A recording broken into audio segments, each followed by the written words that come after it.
మీ పేరండి? ఢిల్లేశ్వరరావు. ఇప్పుడు Jubilee hills ఉప ఎన్నికలో ఏ పార్టీకి ఓటేయడానికి అవకాశం ఉందంటారు? కాంగ్రెస్ పార్టీకి వేస్తాం. ఉమ్. ఉమ్. ఎందువల్ల కాంగ్రెస్ పార్టీ ఎందువల్ల అంటున్నారు? కాంగ్రెస్ పార్టీ అంటే ఉమ్, పదవి ఉన్నది కాబట్టి ఉమ్. ఆయనకి వేయాలని గెలిపించాలని మాకుంది. ఓకే. ఉమ్.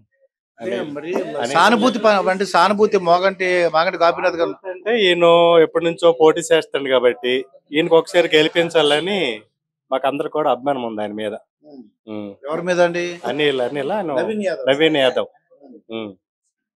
నవీన్ యాదవ్ అన్నకి మేమందరం కూడా ఓటేసి గెలిపించాలని మాకు అభిప్రాయం అది. ఉమ్. మాకు దగ్గరలో ఉంటాడు కాబట్టి ఆయన ఇంకా మాకు లేబర్ కూడా ఏదైనా అందుబాటులో ఉంటాడని ఆయనకైతే మేము గెలిపించుతారని మాకు ఉంది. ఉమ్. ఇంకా కాంగ్రెస్ ప్రభుత్వం నుంచి రేవంత్ రెడ్డి గారు గవర్నమెంట్ నుంచి ఇంకేం కోరుకుంటున్నారు మీరు? అవన్నీ అంటే తెలియవు. ఈయనకైతే గెలిపిస్తాము, మేము ఓటు వేయాలంటే ఈయనకే వేస్తామని మేము సిద్ధంలో ఉన్నాము. ఒకసారి కూడా ఎమ్మెల్యే ఆయన అయిపోవాలని మాకు కోరుకుంది. ఏమంటే ఎప్పటి నుంచో పాపం ఆయన పోటీ చేస్తాను ఆయన. ఆ, ఈసారి గెలిపిస్తే ఆయనకు కూడా కొంచెం తృప్తి ఉంటది. అది. ఉమ్. ఓకే సార్, థ్యాంక్ మీ పేరండి? వెంకటరమణ. వెంకటరమణ గారు. ఓకే.